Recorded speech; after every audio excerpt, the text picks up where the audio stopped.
just a longer section, so I decided to split it up. We're just going to dive into it. There's nothing fancy or crazy about the last 2 pages here. Just know that the setup took so long in the Jacobian that now that it's coming time to pay off, it's just taking longer to do these problems because there's so much that need to happen. Again, what we're doing is we're describing how the space is stretched or changed when moving from a parent function to a related function. We're creating a differential that shows that stretch shrink factor and then including it into my integral. This stretch shrink factor tells me the translation in differential from x and y's to u's and v's. And we saw that in a variety of examples throughout. Up here, where once again, I have 4 lines that are bounds. Again, this is going to make some kind of, this is y equals 1 over x, y equals 2 over x, y equals x, y equals 2x. I'm ending up with some ugly region that I want to normalize into a nice clean shape. As you can see, I have our functions over here, and it's the region bound by these guys. So I'm just going to assume that we're talking about this, again, not even a straight diamond, this kind of slanted diamond. And honestly, it could be kind of talking a little bit about both of these regions if we're really talking about the region that's bound by these, but likely we'll say it's probably just one of these. So let's do this work here to make this change.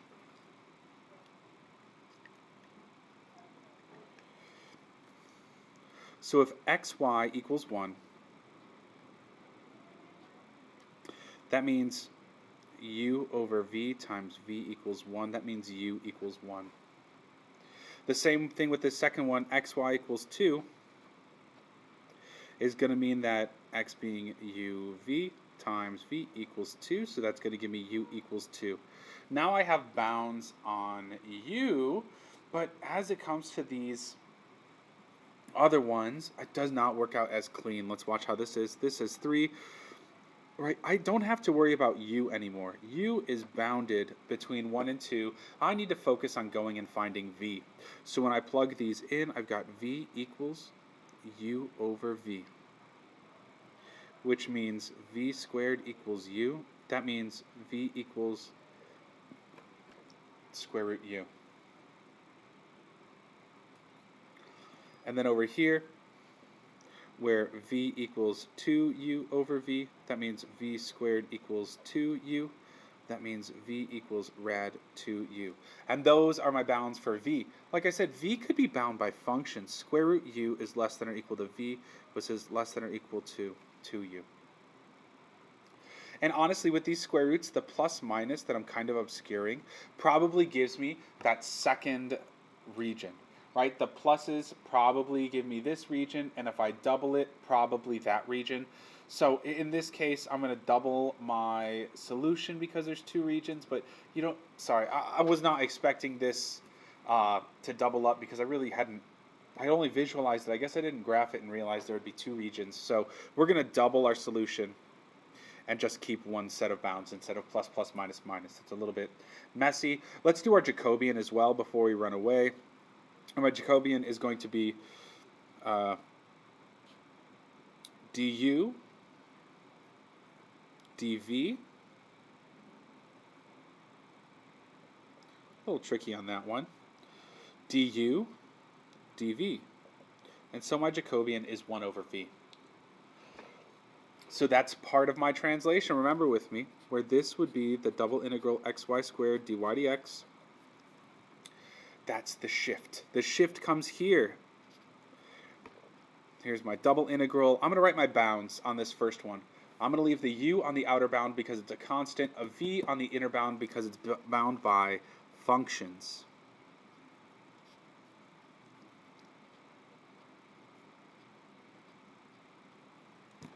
Then where it says xy squared, I'm going to substitute this in. U over v times v squared. Don't forget my Jacobian, which is kind of that u sub for differentials. Now I'll bring in my differentials, dv, du. So this is equal to dA, which is equal to dy dx. So now I've made my full transformation, and let's see what it looks like. In my new transformed space, just to show you for a moment, in my uv graph, I have the square root of u. I have 2u, and I'm just taking that integral from 1 to 2. A much nicer shape, much nicer bounds to work out here. Instead of going bound between, again, I'll show that region. Again, if I'm going to go dy, it's going to be between these ones plus these ones. If I'm going to do dx, it's going to be these ones plus those ones. It's just, I'm going to have to split this integral so many ways, it's not going to be nice. So that u sub saves me to make it a clearer, rotated top and bottom, basically. Not quite a rotation, but the same, you can see it. 1 over v squared, all cancel out. Now I've got my integral from 1 to 2, my integral from square root u to square root 2u of just u, dv du. And honestly, on this first pass, because it's u dv, it just becomes integral 1 to 2, uv, evaluated from square root u to this, du. I keep on keeping on. This thing doesn't get a whole lot nicer as I do it. 1 to 2, this is going to be u times the square root of 2u minus u times the square root of u. Like, I could factor out this just a little bit, like factor out a square root of 2 here, because technically this is square root of 2 times square root u.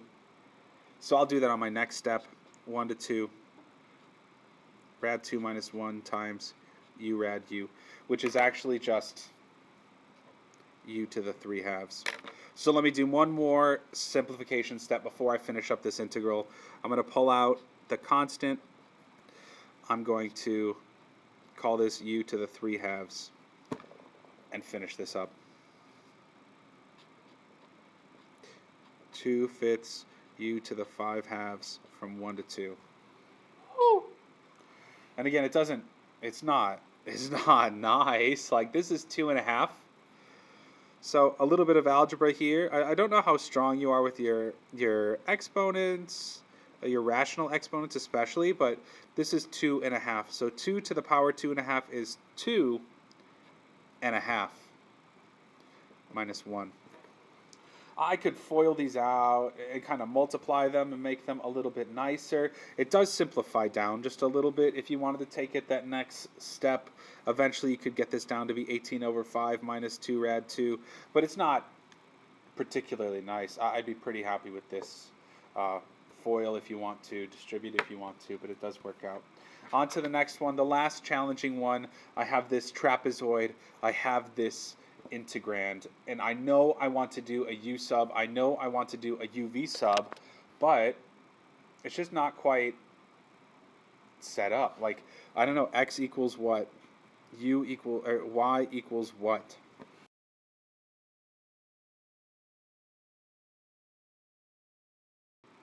Watch this one. Because this is going to be x plus y and x minus y. So no matter what, I need those to cancel out. And so instead of saying x equals and y equals, I'm going to say u equals x plus y and v equals x minus y. Because that's going to make my integrand e to the power u over v. Much nicer. But I do need to kind of find my Jacobian. This is going to be a little bit of wizardry. I don't think you're going to like me for doing this. Because the only way you do this is because you just kind of know it's going to work out. It's not super nice. It's a little bit mean. It's just a tough example, and I want to show what happens to this shape. Because once again, it's very pretty. Okay, so here we are. I'm going to find out what is u plus v. u plus v is x plus y plus x minus y. U plus v is 2x. X is u plus v over 2. How beautiful. And the same kind of thing is going to happen with y. U minus v is going to be x plus y minus x plus y. So then y is going to be u minus v over 2 in the same way. My issue with my region right now, if I look back to it, it's at 1, 0, 2, 0, 0, negative 1, and 0, negative 2. So it's this trapezoid that's laying on its side to where if I went dx, I'd then have to split. Then if I wanted to go dy, I would have to split. I said those backwards as I talked about them, but I think you get the idea that I would be jumping between functions too much, and it'd be not much nicer if I could find some way to straighten this guy out. Make it vertical. Oh, I forgot it was under. Make it like this so my vertical would be pretty clear. Or at least I could do my horizontal clearly between those two sides and the vertical would just fill in, which I think is actually what we end up doing at the end. So let's look at this and find out what we get, folks. What I need to do, when I build my u to v translation here, this translation that's going to happen, I'm going to build like a candidates table. Because I need to see what this shape translates to in the UV space. And thankfully, I have all these coordinates. So when I plug in 1, 0, I would get 1, 1. 1 plus 0, 1 minus 0. When I take the coordinate 2, 0, I get 2 plus 0 and 2 minus 0. When I take my coordinate 0, negative 2, I would get negative 2. Sorry, that's a space right there. And this would actually change. That's where the change happens. Negative, negative is going to turn to a positive. And then last but not least, 0, negative 1 is going to have a similar change. Negative 1, 1. And so when I graph this new transformed space, I've got 1, 1. I've got 2, 2. I've got negative 1, 1. I've got negative 2, 2. And this all of a sudden has become a much nicer region. I'm going to relabel these as the U and V axes. Now, if I wanted to just integrate over this, and I'm thinking over my bounds, I would have to go this way, du first. Well, if I'm going du first, I need to find what the equation of this line is and this line is. This line goes along 1, 1 and 2, 2. This is the line u equals v.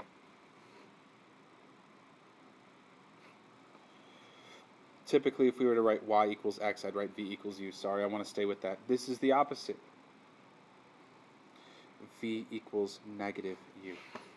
And so v is going to go between top and bottom, where u is going to go function to function. Do you see that? V is going to stay pretty consistent height top to bottom, where u is going to be these bands across.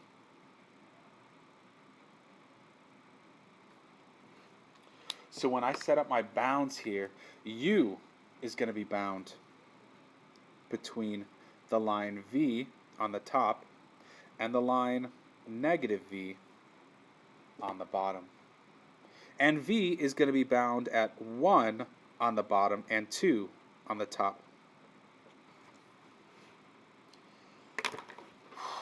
All of that work. I know that was a toughie. That was like, they were like 10 out of 10. I know some of you are just swimming 14 minutes into this video, taking quite a while, and I'm losing energy too. We got to power through here, folks.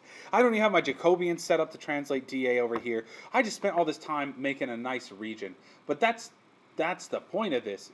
The point of the U sub, the point of the UV sub, is to turn an ugly space into a nice space where I can just do easy du dv. Okay, and again, I want to do du dv. Let's do our Jacobian before I get too distracted. Because I went find my translation, find my bounds, find my transformation, my multiplier, and then we'll go from there. Again, here's my x versus u, my y versus u and v. So partial here would be 1/2, partial here would be 1/2, partial here would be 1/2, partial here would be -1/2. And I know it's going to pop out a negative number, but I said this way at the beginning of the notes, and I keep writing it in places, and I sometimes forget, like I did on this one. It is absolute value of j. That multiplier, I mean, we're talking about area. That area multiplier has to be positive. It doesn't make sense for it to be negative. So even though I get -1/4 minus 1/4 is -1/2, I absolute value that sucker, and I get j equals 1/2. So now I bring it up here, and I complete my integral. E to the power u over v times j, which is 1/2. And then I'm going to do du, then dv. Let's set up my bounds, and let's get integrating, folks. My bounds here, 1 to 2. My bounds here, -v to +v. U, e, 1/2 e to the power u over v du dv. Let's go. Because this is just going to be, yeah, this is like e to the x over 3. So I need to anti-chain rule out that v. 1/2 v e to the u over v. Because if I took the derivative here, it'd get multiplied by a 1 over v. Evaluated from -v to +v dv. Lots of v's. But when I plug in these v's, all of a sudden this e is going to kind of go away.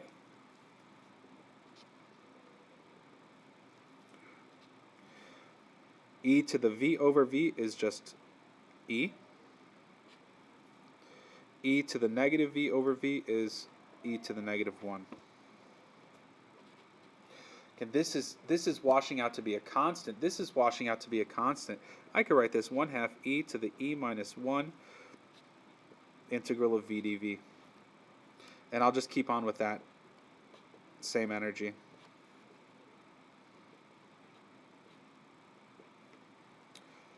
That's 2 minus 1 is 3. 3/4.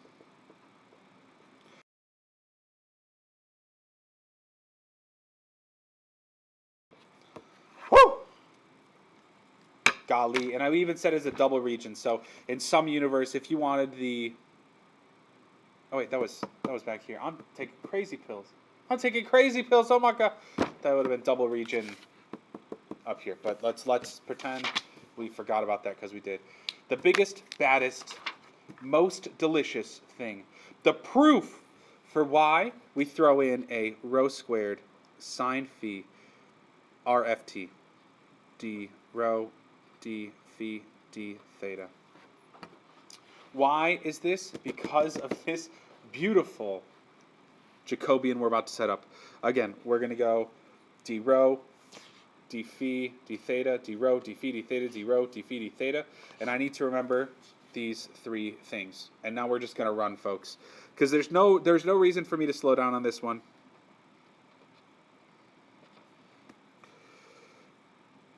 D phi would be rho cos phi cos theta. And then d theta would be negative rho sine phi sine theta. Boom. My next row would be here.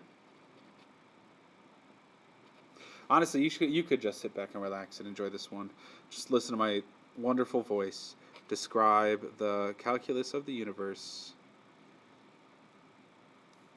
to you as I pause because I'm doubting myself. I doubted myself. Come on, bro. Cosine.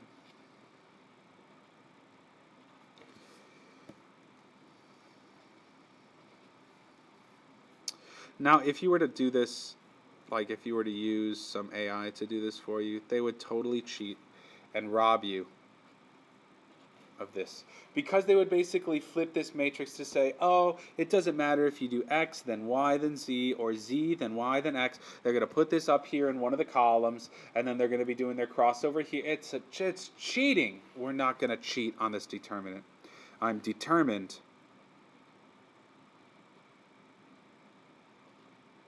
to make this great. So my first quadrant looks like this guy. 0 times negative rho squared sine phi squared cosine. Actually, it's not negative because it's the second one.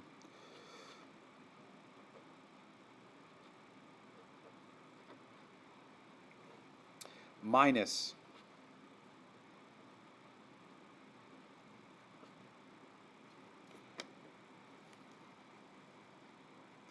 zero minus rho.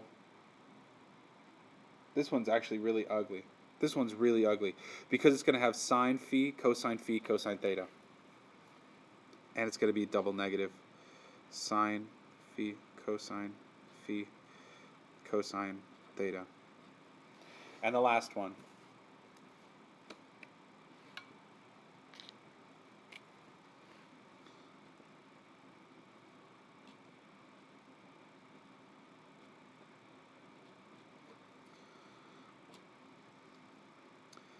Rho cosine squared phi sine theta plus rho sine squared sine theta. And this is where we're going to start to see it break down, folks. The first one I immediately see is that this is rho cosine squared sine plus rho sine squared sine. So I know this cosine squared and this sine squared immediately cancel down.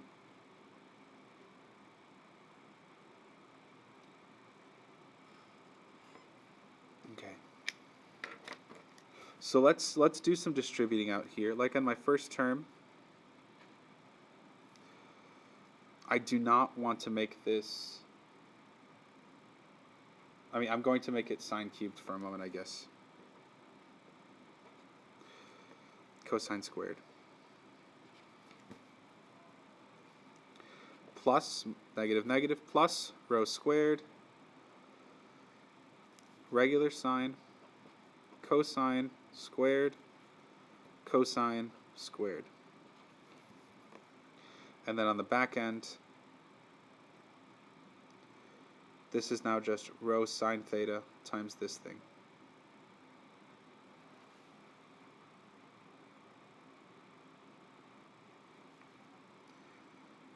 And somewhere in here I dropped some negatives. So it should have been a negative and a negative.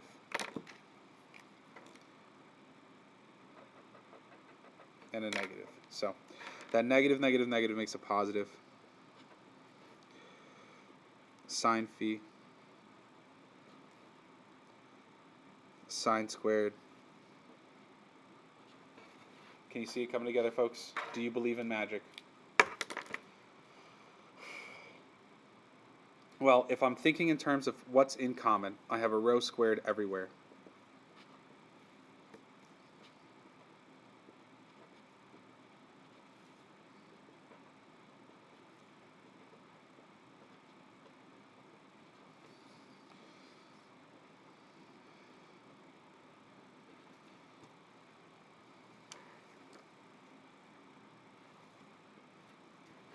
Okay.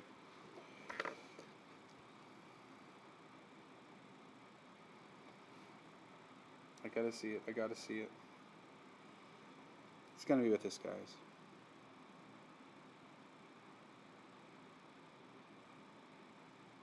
Yeah, let's take out a single sine phi.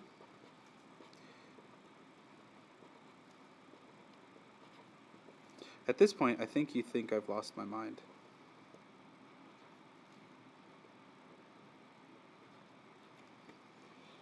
This is all going to collapse to be 1. Let's see where. If I factor out this cosine squared, the inside becomes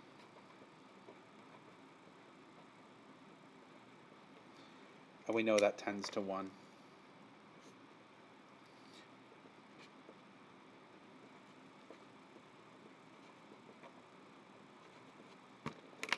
Tends to 1.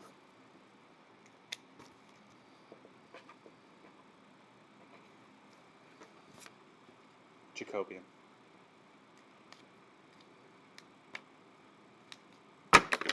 That's why our Cartesian, our rectangular to spherical has this Jacobian. This multiplier onto my differentials will tell me how much my space gets stretched. And this guy, this concept goes on and on and on forever. Like, you can make it a 4x4 or a 5x5 or a 6x6 if that's what it takes in your iterated integrals to understand your change in space. I miss you guys dearly. Really, really. It was kind of bittersweet to make all these videos and go through all this crap. And it's crazy that I got to this in my final example. I hope it paid off. I hope you're watching the videos. I hope you're making some kind of progress. I know you're confused at different points and moments, but I assure you it's going to be okay. Right? It's upside down, and I promise you. Oh, wait, I had a button to do this. I promise you it's going to be okay. I promise you I'll be back soon. February 10th will be here sooner than you think. I can't wait to see y'all again.